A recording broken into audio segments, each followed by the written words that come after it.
Let's begin, as we always do, with what I call a tour de table, and have each of you tell us your name, what you do, and why you're interested. Let's try to be brief and keep your comments to 1 minute. So let's start with Jennifer. Hi, everybody.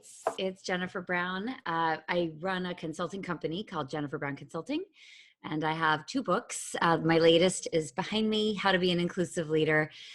We focus on organizational diversity and inclusion strategies. And my interest in the topic of gender as a member of the LGBTQ plus community is, and as a woman, is, how can we move beyond the binary definitions of gender and have a truly inclusive framework and language to use when we refer to our gender identity and also our gender expression. And it's something that I think about a lot. I think about how my gender expression is perceived in the world and how it impacts the message that I'm here to deliver, as well as how it affects others in terms of our credibility and our confidence, and how we need to role model an inclusive definition of all of these things. So I'm really excited for the conversation today. Thanks for having me. Thank you, Jennifer. Mark. Oh, me. Okay. I'm, and if I don't seem to be looking right at people, it's because my cameras are in a different spot than I'm used to. I'm Mark Sherman. I am an emeritus professor of psychology at the State University of New York at New Paltz. And I became interested in gender probably in the mid-1970s. My first interest was on aspect of sexuality. It had never been really discussed before. It resulted in a book by a male colleague and I called Afterplay, A Key to Intimacy. And it was an example, by the way, of the fact that a couple of men knowing pretty much nothing began to understand something that women were very well aware of, the importance in sexual activity of what comes after, so-called after.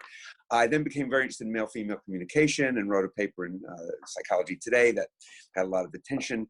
And I was always fascinated by what was going on with women. Now, what happened, unfortunately, is in the early 1990s, I began in my research and observation to see that boys and young men were struggling. And what I also noticed is that nobody seemed to be noticing that at all, and it really troubled me deeply.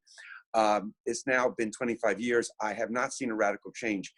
In that interim, through a genetic quirk, I have had, my first son was born in 1964 in my first marriage. I have had 3 sons. I have 3 sons, and I have 5 grandsons. So I have to admit that along with my academic interest, there's a very heartfelt human interest in the well-being of my children and my grandchildren, all of whom happen to be male. And so that's a problem I have, is that males these days, it seems to me, my observation is, are really not talked about in a very becoming way, and it troubles me. I also will say one more thing very quickly.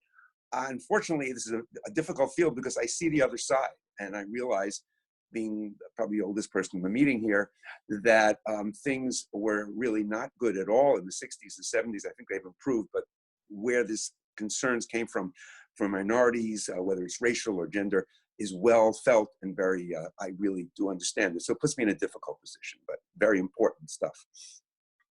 Great. Thank you, Mark. Leah? Hi, everyone. Is this loud enough? Yes. I am Leah Guenter. You might recognize the name from the host of the podcast. I am Virginie's first daughter, eldest of 3. So I am a junior at Bard College right now, which is in upstate New York in the Hudson Valley area.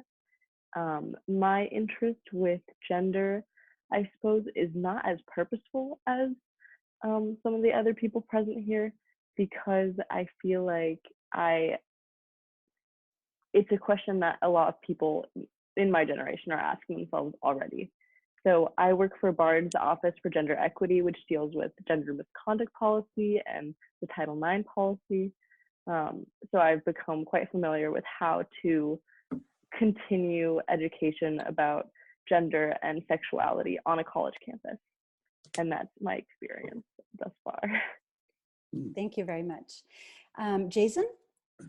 Yeah, well, good morning, everyone. Thanks again for having me, Virginia. This is incredible. My name is Jason Rosario. I rolled my R's on purpose. I am from the Dominican Republic, born here in New York City. And I run a social impact and creative agency called The Lives of Men, which essentially does men's work. We work with brands to help unlock the best of their brand from the inside out, externally helping them think through product design and strategy with modern masculinity insights in mind, and internally helping them think through diversity and inclusion and using the conversation around masculinity to have broader conversations around gender equity, racial equity, et cetera. So I also do a lot of work with young men. So Mark, I'm interested in talking to you about that a little bit more. Okay. I created a curriculum that I partnered with the Department of Education here in New York City to deliver with their young boys across the more underrepresented school districts throughout New York City. And I'm excited. This is work that I think is necessary. It's, whether you're male identified, female identified, what have you, I think this is a humanity issue.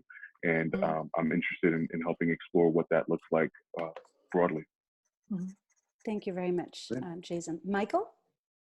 Thank you. My name is Michael Flood. I'm an academic, a researcher at the Queensland University of Technology in Brisbane, which is in the, I suppose, on the east coast of Australia.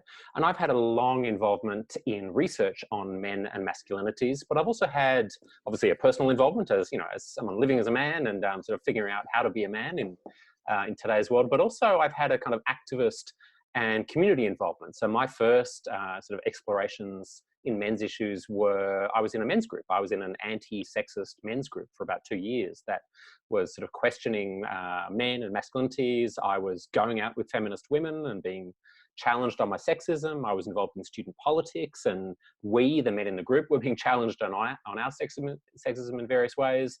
And I really developed a fascination with issues of gender and sexuality. And so I've done sort of a number of different forms of research on men, masculinities, gender, sexuality. For the last few years, I've been involved particularly in work on the positive roles men can play in stopping violence against women. So stopping what is some of the kind of bluntest expressions of gender inequality. And I've written a book engaging men and boys in violence prevention, and also written a number of other things about the positive roles men can play in workplaces, about the impacts of pornography on boys and men, and so on. So I'm an academic, I'm also, I would say, an activist and an educator. And yeah, absolutely fascinated by these issues and delighted to be part of this conversation. Great, fantastic. Thank you so much. So this morning I was doing a little bit of research, and I'm not sure if you remember, but the activist Tarana Bjork first used the phrase "Me Too" on MySpace in 2006 to expose her sexual harassment, which since then has unleashed a global movement. The challenge that I found with this topic is that it's a very personal topic. So it makes it difficult to understand others' feeling and experiences, which is why I'm so pleased to have all the generation represented today. So let's start. Martina, let's begin with the context. If you can please share about who you are and what you're interested in this topic. I'd love for you to lead the conversation, perhaps by defining the context. What is happening in our culture today? Why is the gender and identity debate becoming so prominent? Sure. Okay. I have to say I'm really happy to have the conversation with so many diverse speakers. It's brilliant. I've been meaning to really have this conversation for many years, as my interest in gender and identity is actually quite multidimensional. So it's personal, it's also academic, and it's also professional. I'll tell you a little bit more about who I am. So I am a social scientist, brand consultant, cultural strategist, also a semiotician. So what I normally talk about is more sort of brand related, but I'm really happy to finally have the chance to just sort of unleash my inner social scientist a bit more and talk about things that really matter. So I have my own consultancy called Meaning Global, which essentially reacts to what is happening in our culture today and helps brands and businesses sort of adapt to the quickly changing cultural context and adapt to the changing meanings, cultural meanings, symbolic meanings, in order to become more relevant in the world today and create new value. So that's what I'm interested in business-wise. Personally, my interest in this topic is quite simple. Ever since I was a little girl, I sort of felt that I wasn't really standing up to the social norms of what femininity is supposed to look like. To me, it was always sort of presented as a very restrictive set of rules and gender norms. And I really, as my own sort of identity and energy is very expansive and kind of not really loud, but sort of big, you know, populating a lot of space, I didn't really feel sort of allowed to be myself authentically. It sort of felt like having a size too little clothes on that you sort of have to fit in, and it sort of represses who you are as a person.